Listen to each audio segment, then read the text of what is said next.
Hello, everyone.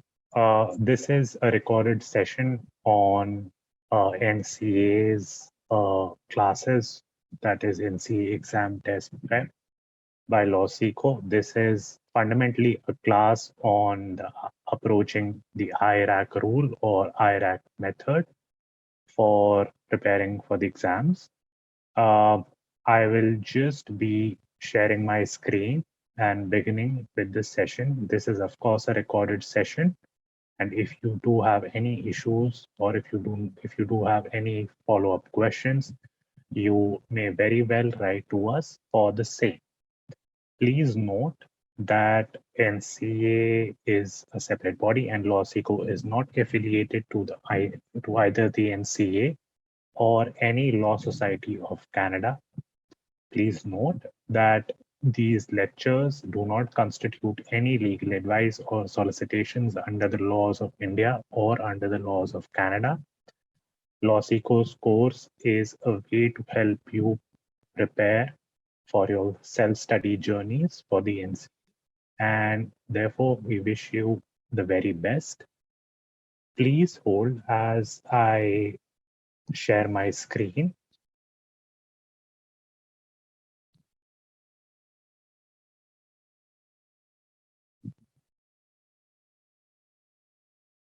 Yeah, so let's just begin. So understand that the IRAC method or the IRAC is basically based upon or emanates from the fact that all NCA exams consist of fact-based questions. If you have ever come across problem-based questions in either your law school or even in your legal career, when you have been provided with certain opportunities to deal with the problems that can come from your clients or anyone else, it's quite possible that you break down such problems and then create an approach. It's a little bit similar over here. The only difference being that these are essentially equivalency exams, and they test a candidate's ability to identify legal issues in a statement of facts and then allow that candidate to present a reasoned analysis and then come to a well supported solution or a conclusion. This is a very systematic approach, which again fundamentally requires you to come up and be clear about the facts that are presented in a problem and apply the rules that are governing those statement of facts, then on the basis of the same, present an analysis which you think supports your stance or supports your contention to that problem. Now, why are these questions formulated in such a way? It's basically because NCA wants to test you on the following parameters. These are ability to analyze a set of facts. They expect you to separate what is immaterial to what is material, right? It's a process of filtering the facts, filtering what's relevant, and separating it from what is irrelevant in any problem. And that ultimately allows you to spot issues on which the case begins or on which the case turns. Until and unless you are not able to uh, create this sort of separation, it would be extremely difficult for you to attempt these exams. Second is ability to identify legal issues presented by the facts. Every set of problem comes up with a separate issue or a distinct issue, and it is required of you from you to identify these legal issues and then proceed, right? As reiterated before, any problem has a very distinct premise to it. And once you read through that problem, should be able to identify what is required and what are the questions which emanate from that problem, right? And that basically turns to the third point, that is knowledge of relevant doctrines of law, their scope and limitations. Understand that Canada is a common law country and the relevant doctrines of law and their scopes and limitations, which would probably be similar to that of India. I think a good example of that would be the doctrine of repugnancy.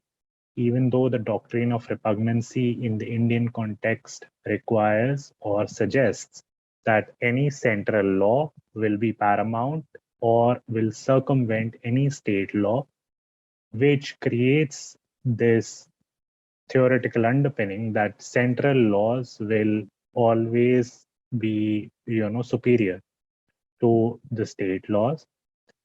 The same would be sorry, the same doctrine would is applicable in Canada. However, it is known by a separate name, that is paramountcy, as to which power or which doctrine or which law, be it federal or provincial law, is paramount, right? You will definitely be studying these doctrines in detail across different subjects. The fourth is ability to apply the law to facts, utilizing established models of legal reasonings to arrive at a conclusion. It's very important that once we know the facts, then we should be able to identify what sort of laws and what sort of doctrines govern and are applicable to these facts, and then summarize our approach in such a way that it forms a coherent legal reasoning, right? Anything or any aspect that you argue in the courts or anything that you present as a solution to a problem should be well reasoned, right? Therefore, it is absolutely imperative that you apply the law to the facts and then come up with a distinct legal reasoning which supports your contention. Fifth is knowledge of theoretical and policy underpinnings of various rules and doctrines of law. Understand that go through different aspects of the Canadian legal system, be it the parliament, the legislature, the judiciary, the executive, how they all functions, you would basically find a distinct policy which regulates or which governs how these different aspects of the Canadian legal system function. Once you do understand these, then you should be able to identify what policy governs which law and how it shapes it, and then how you can apply that policy once you provide your legal reasoning in an answer. Sixth is ability to critically evaluate the theoretical and policy basis of the law. Understand that uh, analytical reasoning and legal reasoning, all are not uniform in nature, and they allow you to take a side, be it against a motion or be it for a particular solution or for the motion, just like we debate, right?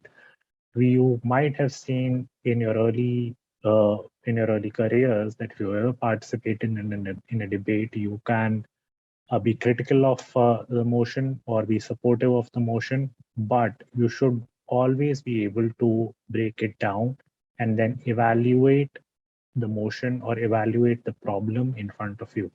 This is exactly what is at stake over here. You may be asked questions which may be considered a gray area in the Canadian law, but it is all dependent on your ability to absolutely evaluate the problem which is given to you and then hold a stance and then justify that stance that you've taken. We will move forward. Over here, we will be, of course, breaking down the IRAC rule.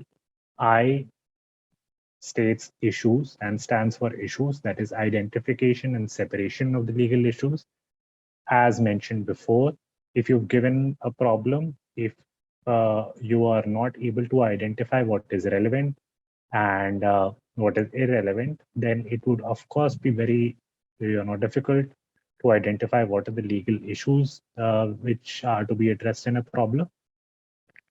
R stands for rules, description of the governing rules. It means the laws and the provisions of laws or bylaws or any governing rules which you think are relevant to the problem and can help you in resolving that dispute or resolving that legal query. That is where the R aspect comes into play. A is application of the rules to the facts. It is a combination of I and R, that is issues and rules. If you're able to identify the right issues, identify the concerned rules which would govern those issues, and then apply uh, both of them in such a way that it comes up or you come up with an absolutely coherent application or analysis of the above two, then you should be on your way to reach the conclusion, a conclusion which forms a good segue between all the three previous aspects of your answers, and will ultimately be that will ultimately culminate in a good answer, an answer which is considered to be well enough. Understand that NCA follows an approach that there is no correct answer, there is no wrong answer, but what is the right analysis? What is the argument that you're presenting? And if you're able to coherently support those arguments with the correct issues, the correct laws, and the correct application uh, of both your issues and your laws. Of course, case laws will become a very important aspect of that entire answer. And therefore, the fact that everything seems logical, everything from A to B, or everything from the start to the end is coherent, is systematic, and is following a path which is uniform and creates a very logical stance, then only then that IRAC will be successful. This approach will be successful. Please note that your discussion should be written out fully. You cannot assume that the reader knows everything about the law since they are the examiners. Please always approach these exams as if you're writing to address a query that is being asked from you, and the person who is asking the query knows nothing about the law or facts. So therefore, it is very important to have a systematic approach. An examiner cannot give you credits for parts of a legal analysis that you do not set out explicitly in your written answer. And it is not appropriate for you to omit steps in the analysis on the basis that the examiner must know the law and facts. Please understand the fact that if you've attempted such exams or if you've attempted problems before, until and unless you do not present a well-reasoned argument, if you do not brief everything right from the top to the bottom in a much more systematic manner, in a very well laid out way, the examiner won't be able to mark you correctly or fully. So therefore, please be wary about the fact that you're approaching it in this way, that is IRAC. Anything other than this will, rather than being conducive, would rather put you in a predicament in terms of getting good marks or in terms of passing the exam, right? We will move forward.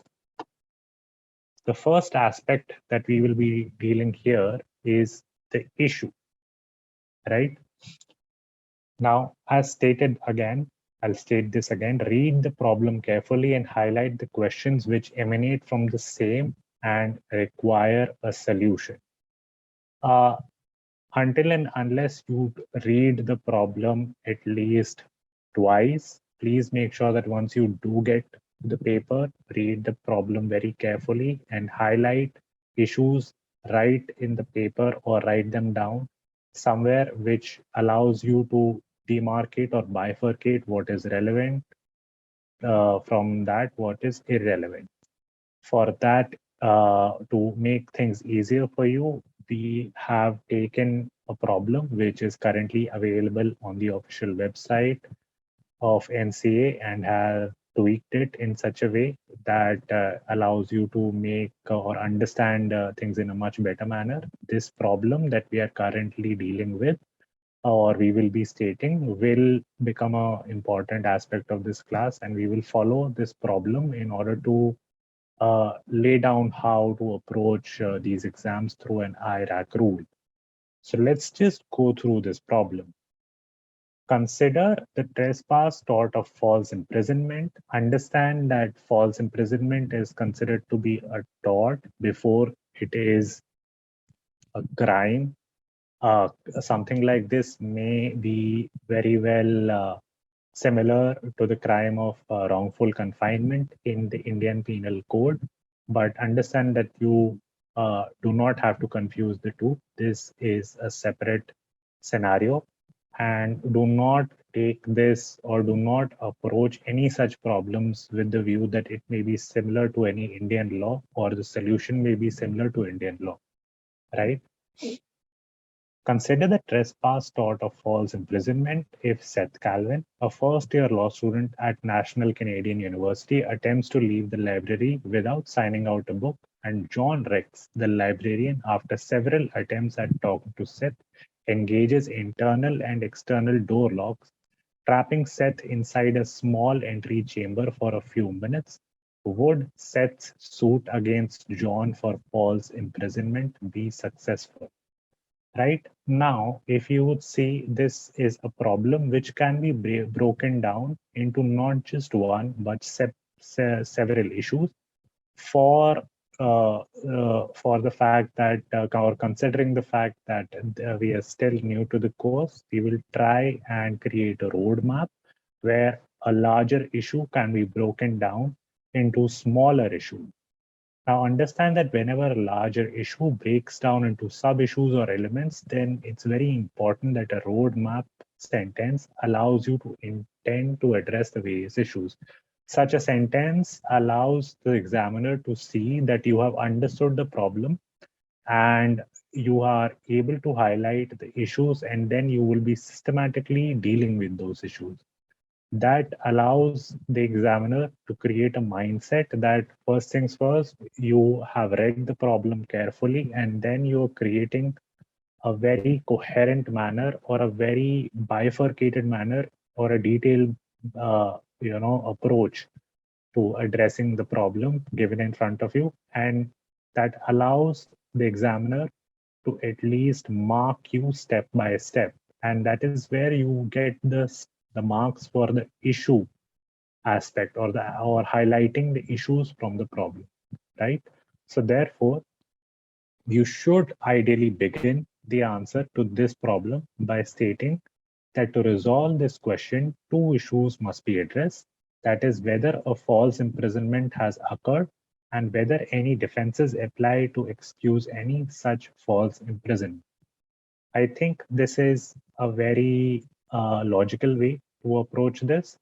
Understand that the fundamental problem is whether this suit which Seth may file, would that be successful or not. But in order to even break it down into much more detailed or a germane manner, it would be better to understand how is if there is false imprisonment which has happened here, whether that has occurred, and whether it satisfies the tests for false imprisonment under Canadian law. Second is whether any defenses apply to excuse any such false imprisonment. So in this case, you are attacking or you are dealing with both the aspects of the problem. Either you are representing Seth or either you are representing John. So either ways, you can argue whether there was a false imprisonment in the first place, whether the tests or whether the threshold available under the Canadian law are being met. Second, whether the defenses which are applicable in such a case, whether these defenses would be successful over here or would they be unsuccessful. That is, of course, depending upon the side that you are required to address this problem, and then approach it systematically, and then go ahead and figure out what are the rules that you would have to deal with. Now, rule. This is a rather easier aspect of the answer, provided you are thorough with the material. We suggest that you read the material a number of times, and since it is an open book examination, you are allowed to carry books or codes or copies of legislations which you think would be necessary, and that would definitely help you in figuring out what are the necessary rules that would govern the issues. And this is where you show the reader that you know the rules that govern the discussion. For example, in case a constitutionality of a law is being challenged and you are asked as to whether this challenge to the constitutionality of a provision or law is successful or unsuccessful, then it is very important for you to highlight which constitutional provisions does it violate or does not violate, and what are the defenses which either crack in this scenario or are met in this scenario, right? This is, of course, is an example. Now we take the problem that was shared previously. Understand that Seth, you have to figure out as to what rules would be applied and what rules of false imprisonment are you highlighting over here. When we read it carefully, that Seth is totally confined if, however, for a brief period, there is a definite physical boundary which he is physically prevented from moving, or he is physically forced to move in a specific direction, or in the absence of any such physical restraint, a reasonable person in the same circumstances would that they had no choice but to remain where they were or move in a particular direction. Understand that these are all rules that may satisfy the definition or may hover around the definition of false imprisonment. We need to see whether there was a physical boundary due to which Seth could not move or was physically prevented from moving in any direction, or he was physically forced to move in a specific direction. Does or will that satisfy the case for false imprisonment? Or in the absence of any physical restraint, would a reasonable person be perceived or would perceive that they had absolutely no choice but to remain in that one particular position that they were confined to or they were falsely imprisoned to, right? These are all elements of false imprisonment, or these are elements which create more of a contours of false imprisonment, the tort of false imprisonment, and therefore you are supposed to address these, right? And you are supposed to mention these. The other aspect that you may show that Sat must also show that there were no reasonably available means of escape. That is, means of escape that would not require the commission of a criminal act and would not pose a risk of physical injury to Seth. Now, understand these are all rules that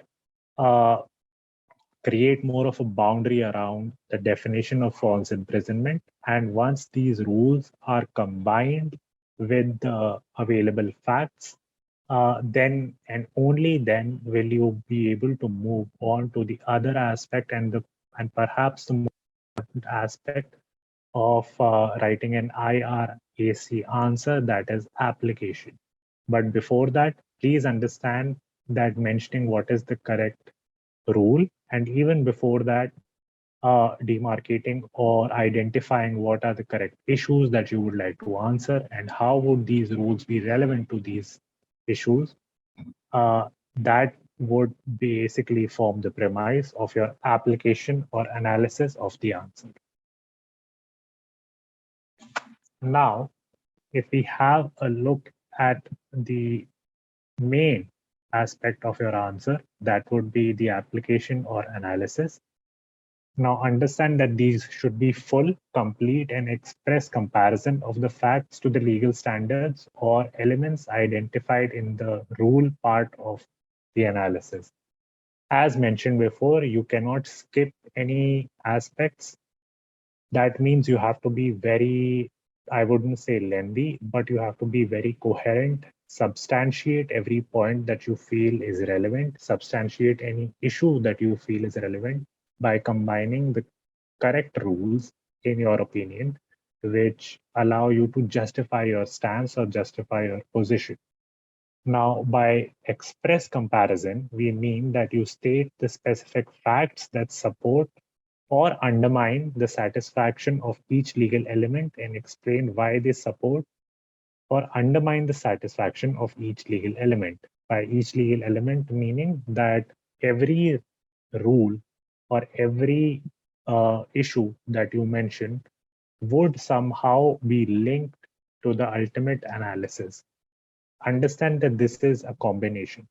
And until and unless you are satisfying or undermining every legal element, only then you will be able to answer the question correctly. By that meaning, let's just say if you are addressing the issue or the tort of false imprisonment, then mention what are the legal elements of false imprisonment and then compare them as to what sort of rules that they are addressing and what sort of issues are at stake. And then take help of case laws or even legal resources that you may be highlighting or which become a part of your NCA syllabus. They may be books or not, they may be opinions. Then, if so, please mention them, and only then an aspect of express comparison will be made, right?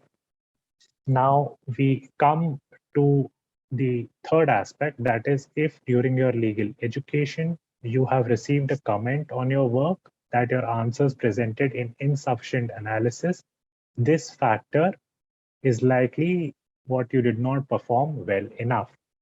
Now, please understand that this is more of an advisory. That is, in case you are not able to mention these aspects or address IRAC answers in your law school or in your legal career, then, and if you have received any feedback, then it's because of express factual comparisons that you may not have been able to perform well. Again, this is more of a point mentioned and is not expressly, applicable uniformly as to how you approach every exam. But of course, you have to use as many facts as you can find to support a particular analysis. But of course, you cannot write just sentences containing just facts.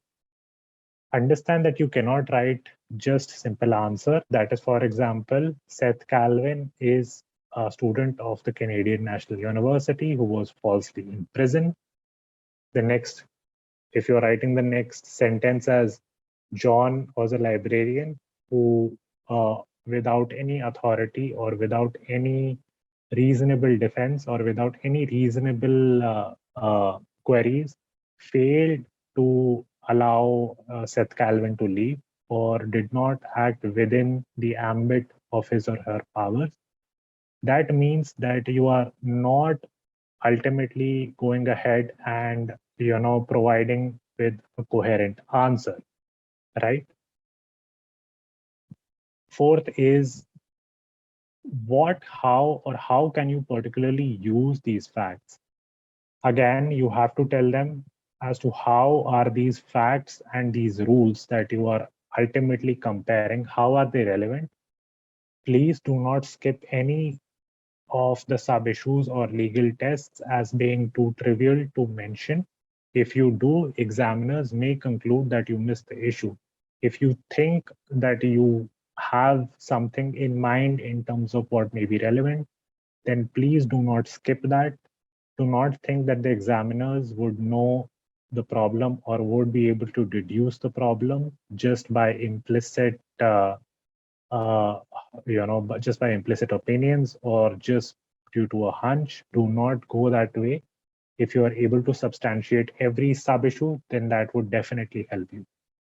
Now we apply or we come up with a particular analysis in this case. In the problem, you could contend that Seth's total confinement might be shown from the fact that Jones repeatedly asked Seth to stop, and that given John's apparent position of authority, Seth may therefore reasonably have believed that he had no choice but to comply.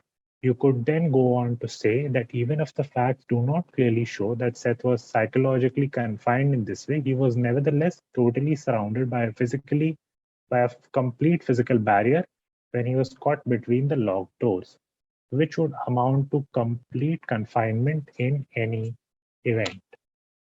Now, please see that this is an answer, or this is an analysis which supports Seth's claim that he was falsely imprisoned, and understand that how they have used what would be the rules in this particular scenario to the best of their ability, and then define as to how you can justify the claim for a false imprisonment charge, right? If due to the authority of John or his apparent position of authority, Seth may have reasonably believed that he had no choice but to comply, then there may be an issue when it comes to Seth's apparent false imprisonment, right? You could also suggest that Seth felt that he was psychologically confined. But nevertheless, if he was totally surrounded by a complete physical barrier, or he was locked between the doors, then in that case, he would ultimately be completely confined, and therefore his charge or his suit for false imprisonment would at least hold contention. Of course, if you're providing or if you are relying upon case laws, this would totally complete your contention in a much conducive manner, and you would be marked well if you are able to support your answers with legal authorities which are logical in this scenario. We'll move forward.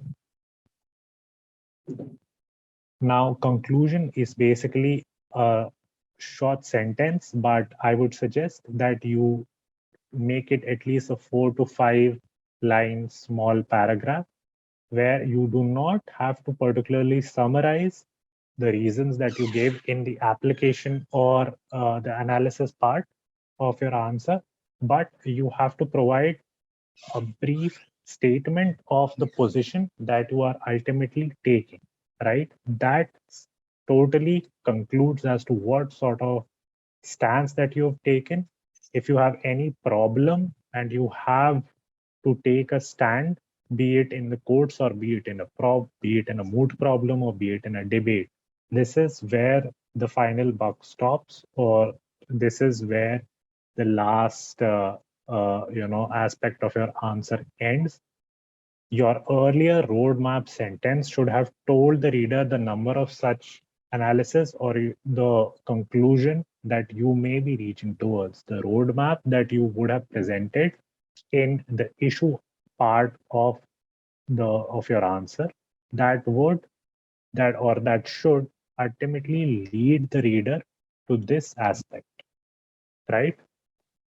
And this is what IRAC is absolutely about.